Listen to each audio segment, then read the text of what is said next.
Samurais eram bravos guerreiros japoneses, certo? Nem todos.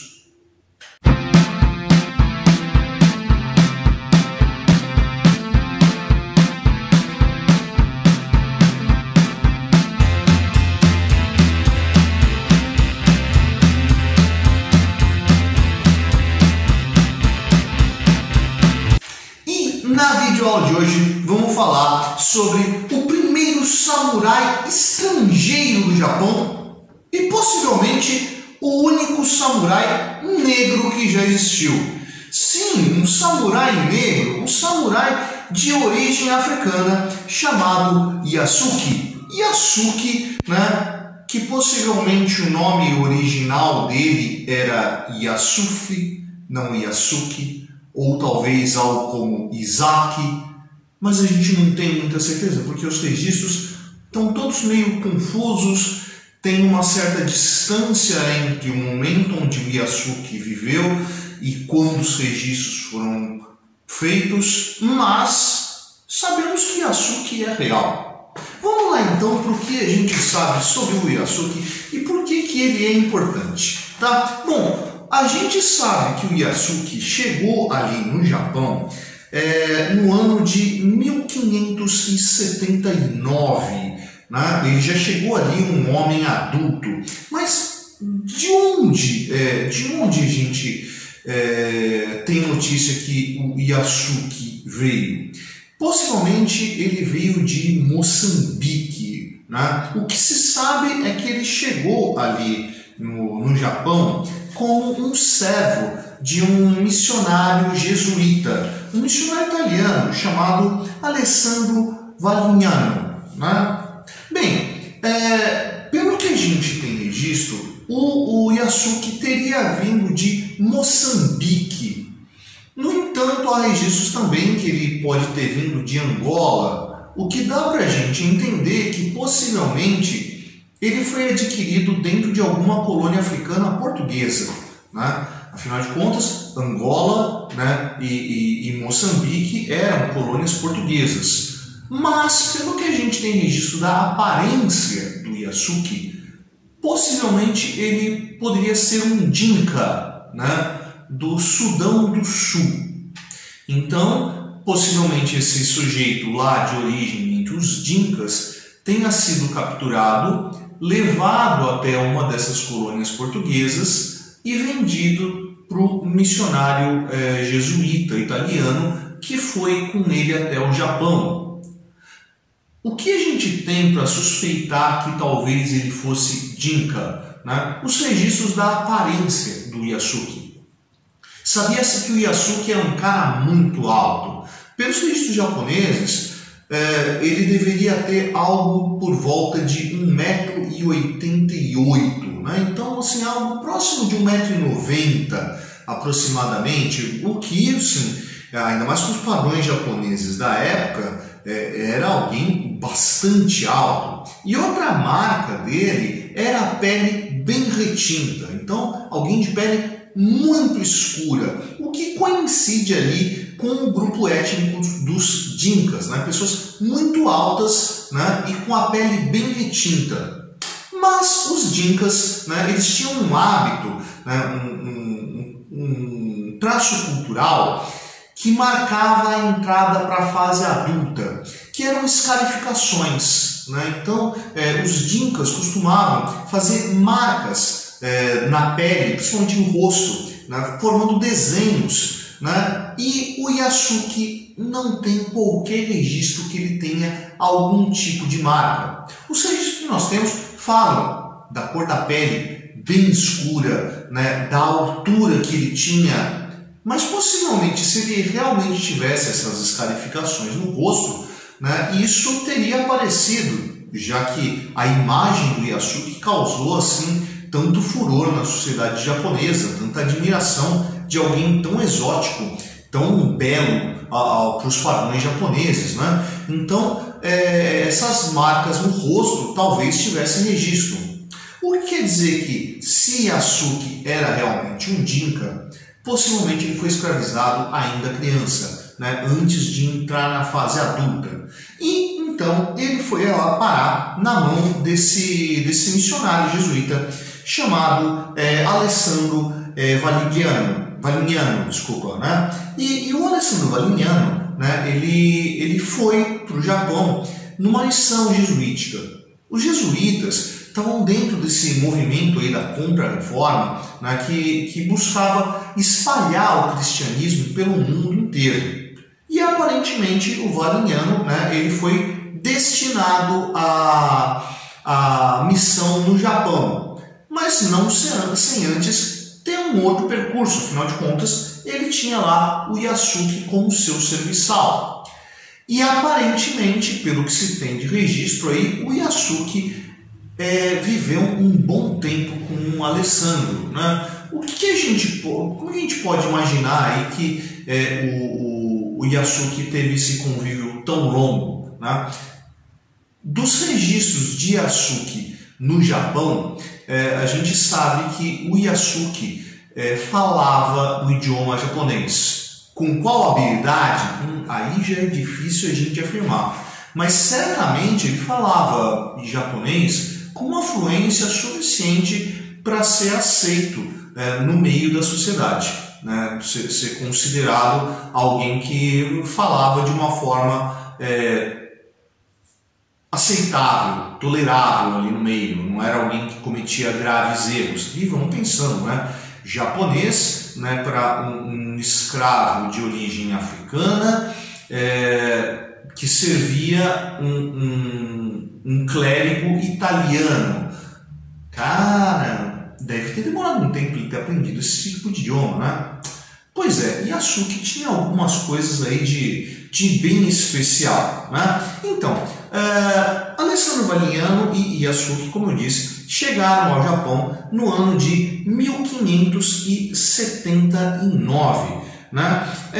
E bem, como eu disse, os jesuítas, eles estavam aí dentro dessa vibe aí da Contra-Reforma, né, buscando espalhar o cristianismo para todo lado. E os jesuítas, eles tinham uma prática bastante curiosa, que era o quê? Eles procuravam bem conhecer a cultura local para poder atuar junto deles, sem criar grande impacto. Só para ter um exemplo, né, os jesuítas não têm uma batina única. Não tem um único tipo de hábito, de vestimenta, né, que os identifique. Onde os jesuítas estiveram, eles utilizaram uma batina, um hábito que tivesse a ver com a cultura local. Por exemplo, aqui no Brasil, os jesuítas costumavam usar o hábito negro. Só que dentro da cultura japonesa, por exemplo, a cor de roupa preta ela tem um significado de invisível, o que você vai ver inclusive no teatro de bonecos japonês, onde os titereiros eles se vestem todos de preto, né, com um fundo preto atrás dele, para passar meio que desapercebido, como se estivesse invisível. Então esses jesuítas todos de preto no Japão, eles eram ignorados. E como eles passaram a se vestir no Japão? Hábitos vermelhos. Por que hábitos vermelhos? Porque era a cor dos hábitos que os monges budistas utilizaram. Então, para ter a referência de alguém santo, alguém ligado à religião, né, lá no Japão, jesuítas usavam esse hábito vermelho. Bom, o Alessandro Valignano, né, conhecendo ali a cultura local, percebeu um momento de um evento público onde ele poderia ir pregar, né? E sabendo que a imagem do negro africano causava um grande fascínio entre os japoneses, eles consideravam uma figura extremamente exótica, bonita, né, atraente, né? Ele resolveu levar então o seu servo Yasuki, um cara muito alto, de uma pele bem retinta, que obviamente chamaria muita atenção. Aí a gente chega em outra das confusões aí do problema dos registros. Por quê?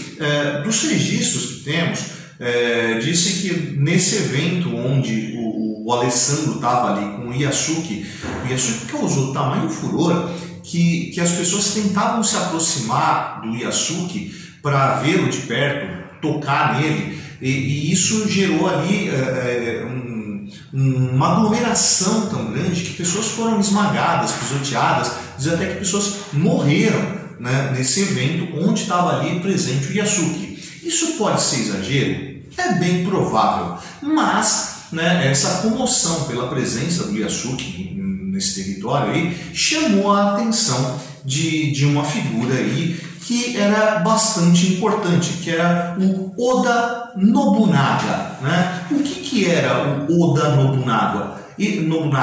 Desculpa. Ele era um daimyo, né? Desculpa se a pronúncia estiver errado, né? Não falo japonês, né? E o que era um daimyo? O daimyo, ele era, popularmente se traduz o daimyo como um senhor feudal, né? Acho que para a gente essa imagem vai ficar muito mais clara. Um daimyo, ele era um nobre, né?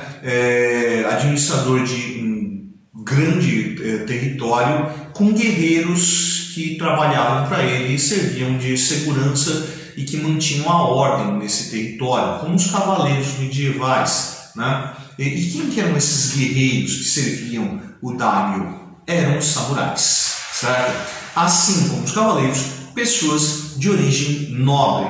Bom, o Oda Nobunaga ouviu da história desse personagem muito alto, com a pele bem escura, e ficou curioso e pediu para que essa pessoa fosse trazida até o templo onde ele estava hospedado, né?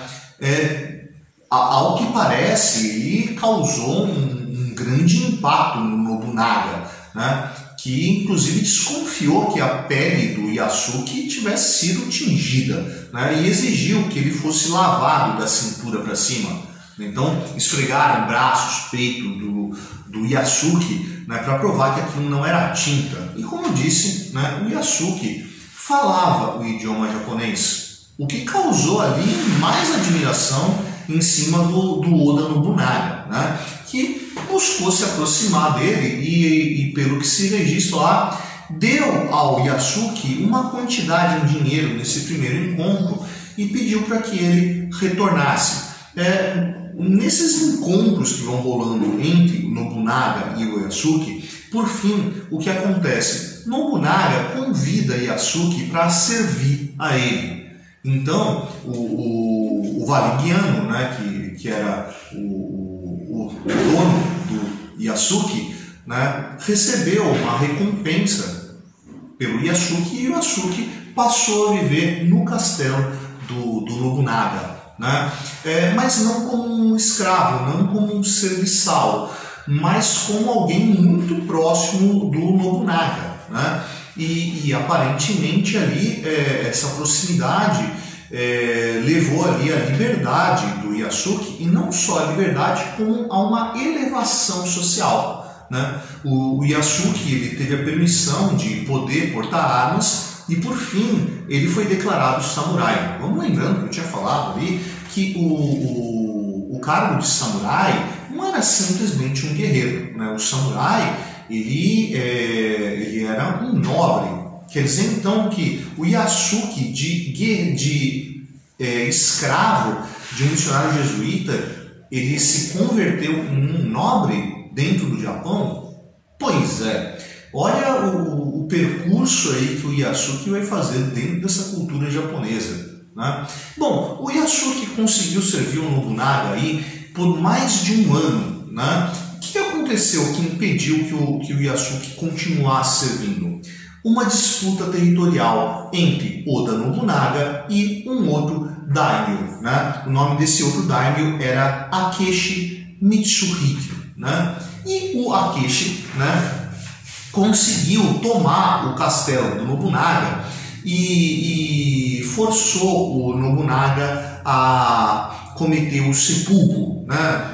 Popularmente aí conhecido aqui no Ocidente como Harakiri, uma morte ritual, né? E o Yasuke, o que aconteceu com ele nesse momento? Bom, o Yasuke, ainda fiel ao Nobunaga, passou a servir o sobrinho do Nobunaga, que tinha inclusive um nome bastante parecido, que era o Oda Nobutada, né? Então ele passou a servir o Nobutada, né, como seu samurai, ainda na disputa ali com o Akechi, né? Mas, né, após um longo período aí de lutas, as forças do Akechi se mostraram superiores, né, e conseguiu ali impedir esse avanço aí da dinastia dos Oda, né, contra ele, e Yasuke acabou sendo preso, né? Qual que seria o destino de Yasuke? Né? Ou ele seria morto de forma vergonhosa, ou seria permitido que ele cometesse o seppuku, assim como o primeiro mestre dele sofreu, né? Só que o que acontece? O Akechi, né, ao invés de mandar matá-lo de forma vergonhosa ou forçar o seppuku como uma saída honrosa, decidiu que o Yasuke deveria ser enviado ao Templo dos Bárbaros do Sul. O que era isso? A missão jesuítica, né? Manda o Yasuke de volta para lá, né? Porque nas palavras do Daimyo Akechi, né, o Yasuke era pouco mais do que uma besta selvagem, pouco mais do que um animal que não merecia ser morto pelas mãos de um guerreiro, o que não faz muito sentido para a cultura japonesa, né? Aparentemente aí o Daimyo Akechi, ele também tem uma forte admiração pelo Yasuke, né? E ao invés de condená-lo à morte, né, seja uma morte desonrosa ou uma morte honrosa, ele resolveu se apiedar do Akechi e, nesse discurso de ele é uma besta selvagem que não vale o esforço de matá-lo e manda ele para o Templo dos Bárbaros do Sul, né, o que ele fez? Ele garantiu com que o Yasuke continuasse vivo. Bom, infelizmente, depois que o Yasuke foi enviado lá para os Templos dos Bárbaros do Sul, né, foi enviado de volta para a missão jesuítica, o que a gente tinha do Yasuke desapareceu, né? Possivelmente ele voltou a ser um serviçal, voltou a ser um escravo junto dos monges jesuítas, e a sua história desapareceu porque o Yasuke não era assim tão interessante para os jesuítas quanto era para os japoneses, né? No entanto, a história do Yasuke é bastante particular, porque ela não só mostra algo muito exótico, que era um guerreiro negro africano, que a gente não sabe ao certo qual é a sua origem, de qual etnia, mas como eu disse, possivelmente um Dinka, né, que se torna um samurai dentro do Japão. Mas mostra o quanto esse período aí das expedições ultramarinas ligados diretamente à Contra-Reforma e também à Reforma Protestante, né, mas nesse caso especificamente à Contra-Reforma, vai permitir esse contato múltiplo de diversos povos dentro desse ambiente aqui para além da Europa, gerando figuras assim tão importantes quanto o Yasuke nessa interação. E aí, você curtiu o áudio de hoje? Se você curtiu, você vai lá embaixo dar um curtir. Se você não curtiu, você vai lá embaixo dar um discutir. Essa é a prancheta do setor. Eu sou o professor Fábio e você, meu amigo, você deveria estar estudando.